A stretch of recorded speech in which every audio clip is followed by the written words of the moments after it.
podcast where we discuss the latest tech trends for IT decision makers in small companies. So I'm your host, Andy, I'm Tim. and today we've got some exciting stories to cover, from AI and gaming to some innovative internet solutions. So let's dive into episode 68, Tim. Yeah, the first thing we're going to talk about is Super Mario Brothers with AI benchmarks. Woot. Yeah. Our first story is about researching and using classic Super Mario Brothers game as a benchmark for testing AI capabilities. This is kind of fascinating. You mean like the old school, like doo-doo-doo-doo-doo-doo? Yeah. So what makes like Mario suitable for this? The game's diverse challenges, clear objectives to make it ideal for assessing AI problem solving skills. Researchers have created a framework called Mario GPT, which uses large language models to generate and solve Mario levels. That's No awesome. way. So Mm-hmm. you get to the end level. You're going to jump on a flag, I guess, and it's like, oh, this is a challenge based on that. Because you think of like when you had to, like, once you beat a level and you could speed run it, you could be like, and so this is interesting. So how would this like translate over to real world AI? It's about the adaptability, problem solving. If AI can navigate Mario's world, it can demonstrate Yeah. skills that could be applied to more complex real world scenarios like robotic or anonymous systems. Ooh, that's a good point. Yeah, you get those. All right, so Boop. here's Mario. AB directional pad. Right. Yeah, I mean, I guess there is that scenario. Some of Once you really, really learn a system well, it kind of can be distilled down to directional pad and AB. Mm-hmm. Yeah, I was just thinking like all the skills like before. Oh, there's something there. I die, reset, do it again. Yeah, yeah. I was looking at screenshots on this, and it'll actually, I guess, take numerous attempts and then start to calculate how it got to it'll actually teach itself next levels how to run better in this Mario GPT. Yeah, that'll be wild. Do you think that? That Because right is now pretty. you've got gamers, right? They put their stuff out, like, "Hey, watch me speed run this course, or watch me, find all of the Easter eggs." Well, AI do this now. Probably. Yeah, it's gonna do so many scenarios it could do. It's crazy how much calculations involve, and then Yeah, it'll save it for down the road for something else that's almost similar to it. So it'll keep learning from it. man, you really realize at this point, like we are at a stage where there are ample opportunities to improve systems with AI. Yes, absolutely. Yeah, and like sometimes solving problems is nothing more than a game. Mm-hmm. Huh? Yep. Yeah. It's pretty. I mean, it learns from something, and then it'll come back and apply it, and then it'll say, "Well, we found another tweak we can make. It'll fix that." Keep improving systems every day. It's awesome. It is. It really is pretty spectacular. And systems need improved. I think the latest gripe has been, this is a problem they need to solve, right? You pay for Netflix, you pay for Amazon Prime, all of these, and you could watch stuff. But now, as you're watching it, there's ads where there used to not be ads, right? Like this is, Stop an ad. you never had ads in Mario Brothers. I'll tell you that right now. So that's Pause ad. Next level. yeah, or Mortal Kombat. Finish him, but first watch this ad. Watch this ad. Yeah, no, none of that. But it does kind of segue into our next thing that we discovered is that YouTube last week, beginning of March, they threw out a new plan because they had like YouTube Red, I think. Yeah, there's several, 3 options, 4 options, maybe. Yeah, but now they have this new one that's about $7.99 per month. That's a good deal. Yeah. Um, Yeah, I mean now they have the one that's called Premium Light Plan. It's currently being tested in several European countries. So like you got your I guess it's regular YouTube Premium, Right. and then this is like a new cheaper one, or what's the deal there? It plan focuses solely on just ad free viewing. Like the full premium subscription, it doesn't like include features like offload, downloads, and background play. Oh, So there's like, yeah, I can watch this movie, but then instead the next movie, oh, it's all ads or something. yes. So that's kind of crazy that, personally, I think one of the better features is the background play function um, in YouTube, which, I mean, technically you can get around with some different browsers. Like I use Arc browser, and so it actually has a mini window when you go to certain websites. So it's running in a separate browser, so it's technically never background. So it always Oh, plays. right.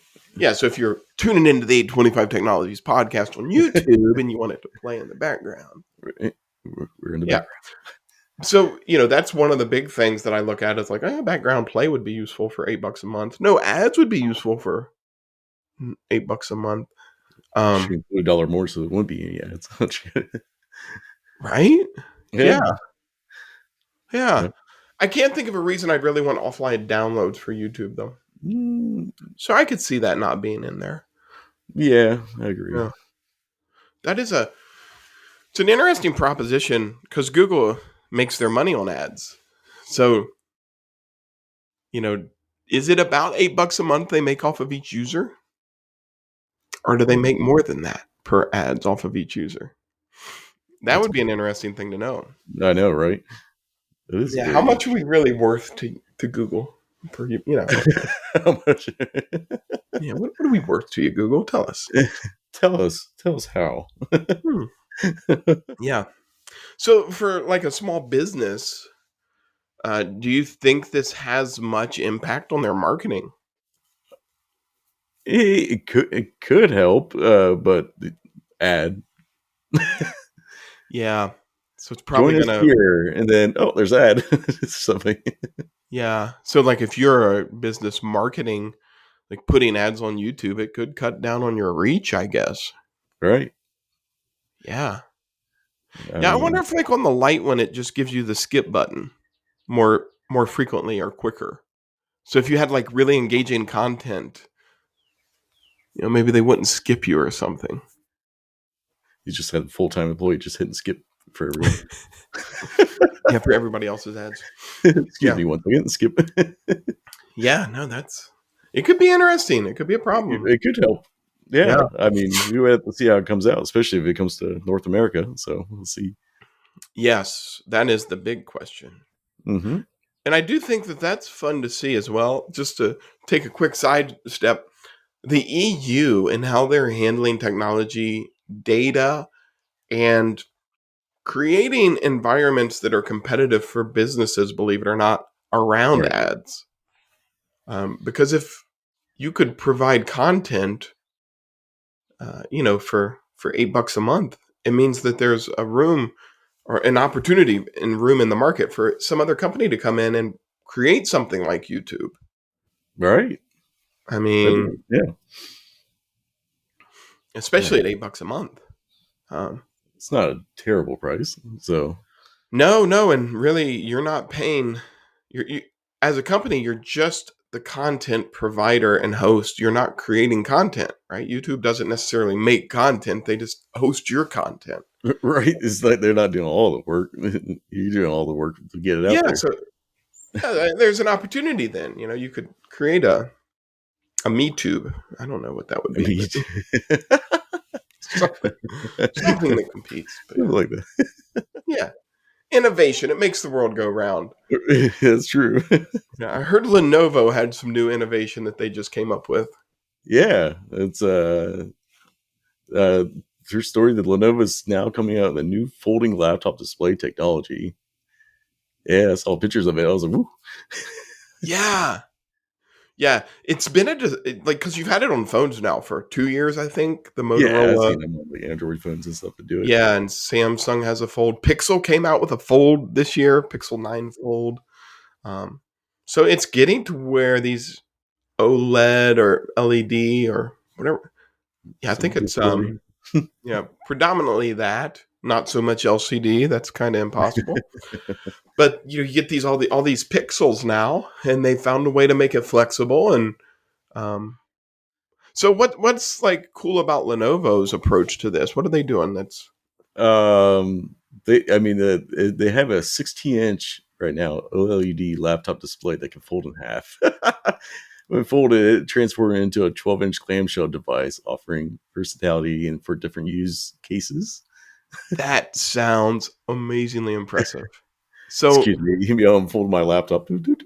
that's what I was just thinking. Like, yeah. So it's the keyboard, and then you're like, what are you doing when we're old? You've got an extra tall monitor. I mean, really, you're rolling around with double monitors now That's in actually a good laptop. idea. That's that's a big game changer in my opinion. Like, when do you think you'll see that on the market? They're talking about releasing the probably later in 2024. They're calling it the first single screen folding 16-inch laptop. So, Man, yeah, that's pretty exciting. mhm. That's I wonder what the price on that's going to be. I bet it'll be in the high thousands. Yeah, I'm thinking probably starting 1600 higher. Yeah, probably because you think about the Lenovo Yoga. It's in the 16s. You get cheap ones for 1200 that are like 16 gig RAM, but you're like, yeah, anymore. Mm, If right. you're doing heavy use, you want to get 32 gigs of RAM. That's harder to find on laptops, especially because they're soldered RAM now. Uh, So, yeah, you mhm. think about all that we're packing into these computers now. You've got DDR5 RAM soldered into these CPUs that also have an MPU that might be running a GPU on board, but might have a discrete GPU through NVIDIA or Intel or AMD. It's just getting insane. Yeah, it is. Yeah. Man. Uh, it's cool though. Yeah. It does Yeah, make but sense. I I'm played just around curious with how the specs are. I mean, yeah, that's true. see how it is. I played around with the Microsoft Copilot, where you can, it runs on your computer and can see your screen and can help you with stuff. And it was very lackluster. I was kind of unimpressed. Um, Oh, that's too yeah, bad. it is. It is. I don't know. Maybe my standards are too high. But Especially if you play with it all the time. So, that's it. Yeah, but yeah, the yeah. only way to test it and let people know is we got to find out how it is. So, That's it. You play around, see if you like it, and you're, yeah. you Who don't like it? knows? Move on. Who, who knows? Who knows? Yeah. Man, Lenovo though, they're doing a great job of staying relevant, and they still make an amazing laptop. Yeah, we like them a lot. Yeah, we really do. I think we probably recommend them the most of all laptops. Yeah, I'm a big fan of Lenovo. Yes, absolutely. They're well made. Yes, especially for the price point, value wise, it's a good deal. Yeah, and oddly enough, we're not getting paid to say that. We need to talk to Lenovo and be like, hey, we'll mention you on the podcast some more. I'm sure they'll see a Give giant us bump. free stuff Yeah, they'll see a giant bump in sales just from this just for mention. the podcast. Yeah, so anything you notice quarter one improvement in 2025, it's because of us, That yeah, Lenovo. we take 5%. So. That's right. And that wouldn't be a bad deal. Speaking of improvements and things that just blow your mind, this is our final story. But Google has created this project. It's called Project Terra, and it aims at delivering internet connectivity kind of to remote places using light beams, not fiber optic, but light beams. That's cool. Yeah, this is a fascinating project. Terra uses a wireless optical communication technology to transmit data through light beams, similar to fiber optics cables, but without the physical infrastructure. Yeah. So how effective has this been so far? Testing Congo, Terra has successfully transmitted nearly 700 terabytes of data over 20 days across the stretch of the Congo River. It's crazy. That is impressive. 700 terabytes in 20 days that's impressive. So, That's really good. yeah, okay, let's say we've got some in Ohio, believe it or not, there are some remote areas of businesses where we might be driving for a little bit to get to some of our clients, and they're kind of out there, and you're like, this is a beautiful area. Um, but I can think of a handful of our clients that still are struggling with Oh, right. internet connectivity, right? So how would this help DSL. these remote areas that have internet connectivity issue? What do you think? Oh man, it could potentially provide high speed internet. They need it.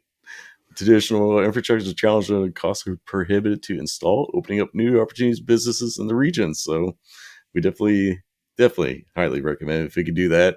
It would save from digging. It will save from the cost. It's yeah. Yeah, and man, you think of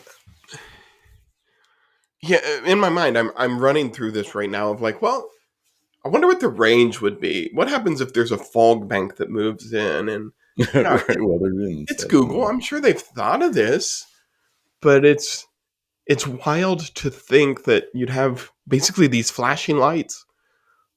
Mm. You wouldn't want it by your window at night. Just like, yeah, Right. yeah.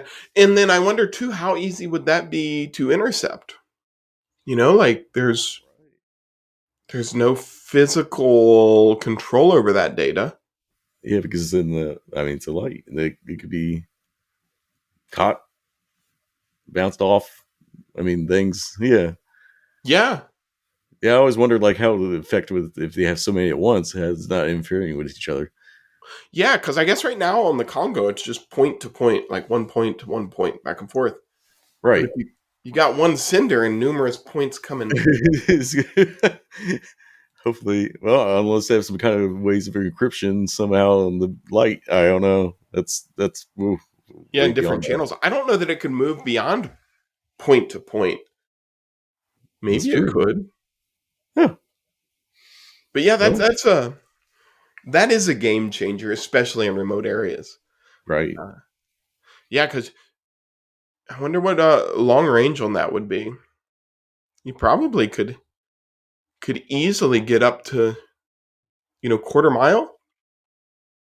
That's not bad. Yeah, I think you could get potentially Especially if you longer. can bounce off each other's, like if you want the internet. Yeah. Well, and you think in the long range, it's laser. That's the light, so you could probably go even further based on the wavelength. You get like the green wavelength; it goes super far. So you could potentially get miles, maybe 5 miles or something. But then again, fog bank moves in. What's that do to it? Yeah, one. Or something. It's like satellite. Your satellite's out. Big Yeah, storm right. came through. Shoot. Sorry about your luck. I was just watching the soccer game. Yeah, but these remote areas that have no connectivity to get That connectivity 260 days of the year instead of 0 days of the year is still a win. that is a win. Yeah. No, Hmm. that's insanely cool. Yeah, man. I tell you, it's never surprised me until recently how fast we're moving now with advancements. I don't know that in 1920 anyone would have been like 1925, somebody sitting around listening to their record player or phonograph and thinking, man, in 100 years, they're going to be communicating with beams of light. That's pretty cool. Yes. And not just communicating, but in seconds being able to send thousands, if not millions of records, like phonograph records in a second. Like that's where it just like Well, there goes. explodes your brain. Yeah, it's nuts. It's nuts. That is crazy. Which Oh then man. begs the question in 100 years, our great grandkids hopefully will be wandering the globe. Or will they be wandering Mars? Hmm. Yeah, who knows, right? Things to think about. Yeah. I did this recently hear somebody say uh, a people group that's ready to blast off to the stars will always be marked by high turmoil and tumult in their society. And I was like, that's true. Like you don't leave for the stars when everything's wonderful. So in some ways you could look at what's going on in the world today and be like, yeah, it's terrible, but maybe it's the discomfort pushing us to change and to It's become changing. better Right. in a lot of areas. So Right. yeah, but if we can transmit light and communicate, it does help with space communication potentially too. Hmm. Yeah. So I mean, Wow. previously we were talking 4G on the moon, you That's know? true. I do remember that. So now we're talking, You're going all the way to like Saturn. Just yeah, yeah, keep going. yeah, light all the way out to Mars. Yeah, Wow. real time communication with our relatives on Mars. The wave of the future. Bro, we're doing okay. We're fine. We're way out here. You have to pay $7.99 for the ad free version. Oh yes, and then every Oh man. just like Well, that video feed and then ad. yeah, Sorry. We're back. we're back. Welcome. Yeah, no, it's naturally in there, so you have time to use the restroom, grab a snack, things like that. Pop some popcorn. Yeah. Oh man.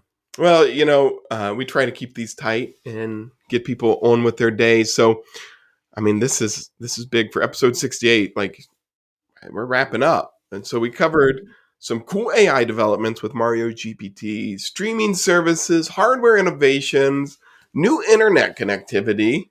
That's right. I mean, from the Mario playing, internet delivery by light, tech world never cease to amaze us. These insights always help our listeners make informed IT decisions for their small businesses. So, Yeah. So until next time, this is Andy. I'm Tim. We're signing off. Don't forget to subscribe and leave us a review if you do enjoy our show. Thanks for listening.